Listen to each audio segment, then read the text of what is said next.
Узнайте правду, и она сделает вас свободными. True History Studio представляет фильм Юрия Заблоцкого.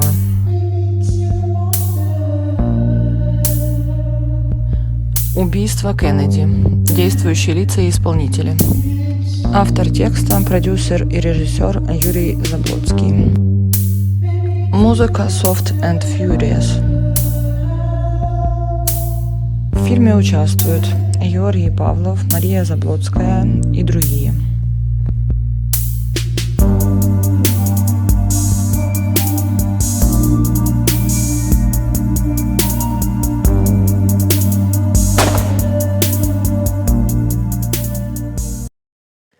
Говорят, что гуси однажды спасли Рим.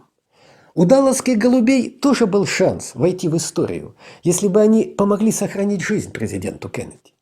Им надо было всего лишь испугаться снайпера, а не стрельбы, и с шумом подняться с крыши одного из домов на какую-то минуту-две раньше. Тем не менее, свою лепту они внесли. Первый и единственный полицейский, вбежавший в склад учебников после выстрелов, попал туда по ошибке, поскольку на ходу не определил, откуда именно вспорхнули птицы. Этим он нарушил чужой сценарий, и в освальдовском и без того безупречном алиби появился дополнительный жирный плюс. Самое сложное в этой истории – ответить на вопрос, откуда стреляли. То, что это было с разных сторон, не может вызывать никаких сомнений. Чтобы доказать противоположное, надо перечеркнуть слова очевидцев, врачей и медсестер Паркленского госпиталя, оказывавших помощь раненым президенту и губернатору, фотографии и фильмы, снятые в момент стрельбы, а также первоначальные материалы вскрытия тела Кеннеди. Если верить письменным отчетам агентов ФБР, насчет предполагаемого места стрельбы они у большинства свидетелей даже и не спросили. А кроме того, изучение документов показывает, что к меньшинству, слышавшему выстрелы из склада учебников, были произвольно отнесены и те, кто упоминал о взрывах петарды за спиной, а также выхлопах из мотоцикла. Делалось это, несомненно, по указанию высшего руководства ФБР, которое возглавлял Эдгар Гувер, много лет находившийся на содержании у второго по величине далласского нефтяного барона Клинта Мерчисона, тоже как и Ханты, имевшего связь с Джеком Руби.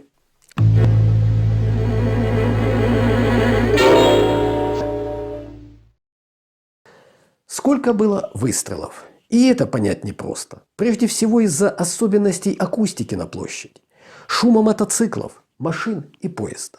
К тому же на оружие несложно было надеть глушитель. И выглядеть оно могло не только как винтовка или 45-калиберный пистолет, звуки которых идентифицировали свидетелей, а и как такое вот незаметное приспособление, которым воспользоваться мог практически любой человек на площади.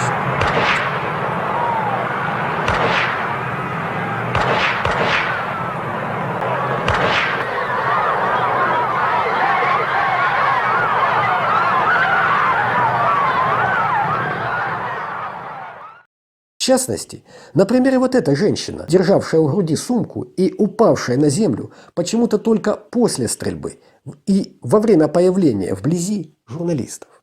Встанет, и уйдет она одновременно с этими вот двумя людьми.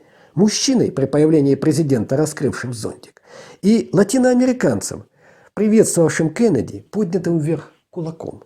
Затем они оба присядут рядом и, выждав паузу, разойдутся противоположные друг от друга стороны. Известно точно, что президент был ранен не менее чем трижды – в шею, в спину и в голову. В губернатора Коннелли попала не менее чем одна пуля, причинившая ему сквозное ранение груди и руки. Она застряла в конечном счете в его ноге. Еще одной пулей у Виадука был ранен в щеку свидетель Тейх. Это уже на 2 пули больше, чем утверждает официальная версия. Прибавив сюда оставшиеся 2 пули, одна из них ударила в дорожное полотно, а вторая в люк, мы получаем их 7, что близко к максимальному количеству выстрелов, услышанному свидетелями – 8. Как минимум 2 из 3 пуль, отправленных в молоко, в точном соответствии с планом инсценировки, мы рассказывали об этом ранее, происходили из склада учебников. Обратите внимание, именно туда показывает рукой полицейский из тех, что видели попадание в водосточный люк. И что самое важное, показывает он не в восточную, где позже было сконструировано снайперское гнездо, о чем мы тоже рассказывали в предыдущих сериях, а по крайней мере в центральную часть здания, где-то на уровне 3-4 этажа. В то же время откуда-то сзади другим стрелком было сделано еще 2 выстрела на поражение, один из которых предположительно происходил из здания Делтекса. С его крыши на самом деле взлетели голуби. При этом, правда, снайпер, целившийся в спину президенту, ни в коем случае не собирался его убить. В обойму его винтовки заложен был так называемый полузаряд, отчего пробивная способность пули существенно уменьшилась. Она только поверхностно вошла в плечо и выпала из раны во время массажа сердца в Парклендском госпитале. Агенты секретной службы ФБР, присутствовавшие при вскрытии, дружно указали в своих отчетах, что раневой канал в спине президента отсутствовал. А это означает, что любые разговоры о магической пуле, якобы пробившей насквозь тела президента и губернатора, попросту высосаны из пальца. Губернатор Коннелли выстрелом сзади был ранен куда серьезнее, но даже и эта пуля удивительным образом не зацепила ни одного из жизненно важных органов жертвы. Приходится признать, что случайно так не бывает. Выстрелы сзади, с одной стороны, отвлекали внимание от убийц, а с другой готовили на заклание Ли Харви Освальда, роль которого в этой истории навсегда останется под вопросом. Его мать, например, считала, что он, как агент, пытался предотвратить покушение на жизнь президента Кеннеди. Известно, что за пару дней до трагедии он был в офисе ФБР и оставил записку там для агента Хости. На следствии Хости под присягой сказал, что записка была им порвана и спущена в туалет по приказу его непосредственного начальника Гордона Шенклина. Шенклин под присягой же слова подчиненного опроверг. Так что концы канули в воду.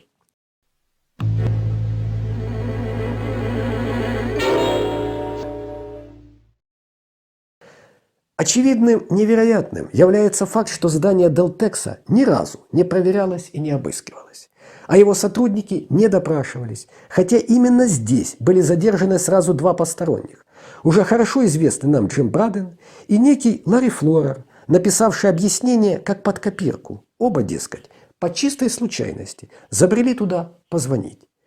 Но здание не только поэтому заслуживало внимания.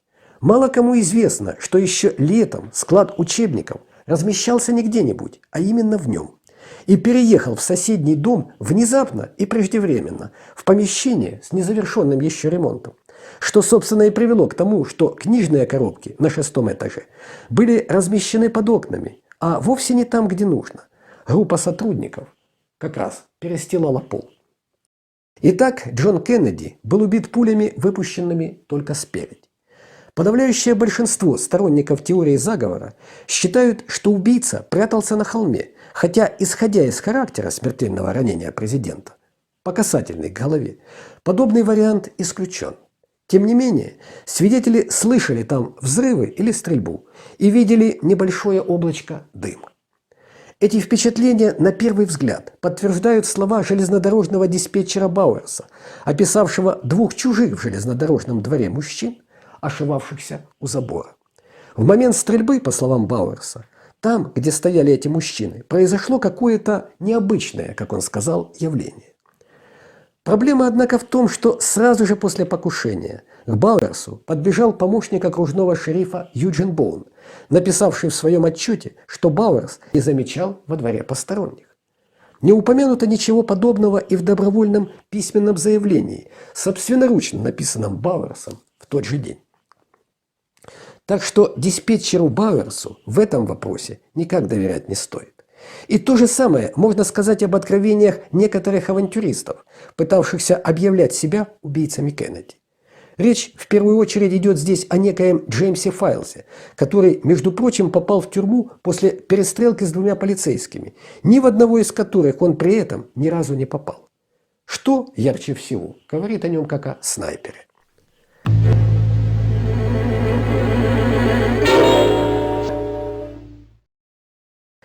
Чисто теоретически стрелять с холма было, конечно, вполне возможно. Свидетели видели там мужчину, выдававшего себя за агента секретной службы, и точно так же неидентифицированного далласского полицейского. Мог ли это быть Типпет? Да, конечно. Но мог быть и кто угодно, и то, и другое не исключено. Другой вопрос, что при подготовке к стрельбе с холма приходилось считаться в любой момент с неожиданным появлением за спиной или впереди кого-нибудь из зевак или же железнодорожников. Вдобавок, цепочка очевидцев вдоль тротуара вполне могла оказаться слегка длинней, перекрывая видимость на автомобиле. Одним словом, при здравой оценке ситуации холм, безусловно, отпадал для стрельбы, но мог хорошо подойти для чего-то другого. Один из железнодорожников издалека видел, как какой-то мужчина что-то бросал в кусты. Бросал он, скорее всего, петарды.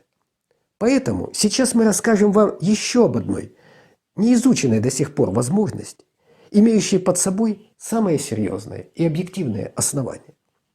На кадрах фильма Запрудера четко видно, что пуля ранила в шею Кеннеди, когда он собрался смотреть вперед, в направлении виадука.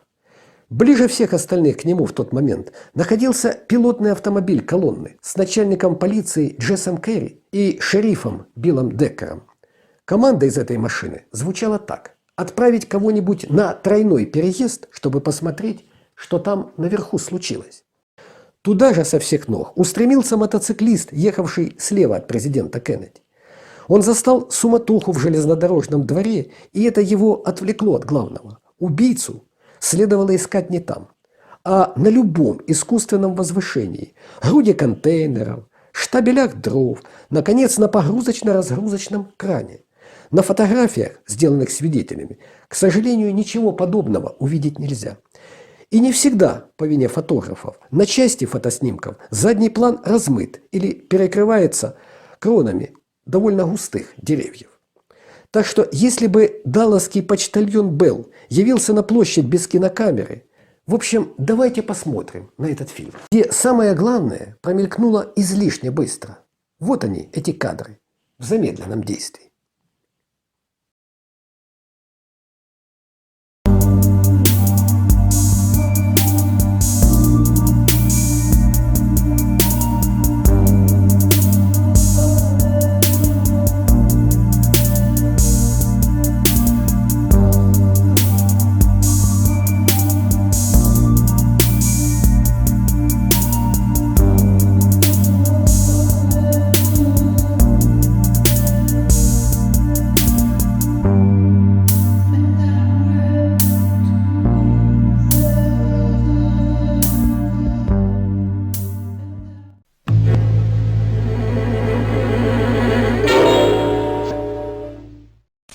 Не забывайте подписываться на наш канал. В дополнительных следующих сериях мы расскажем, как Освальд не убивал полицейского Типпета и почему, в конце концов, на сцене должен был появиться Джек Руби. Продолжение следует.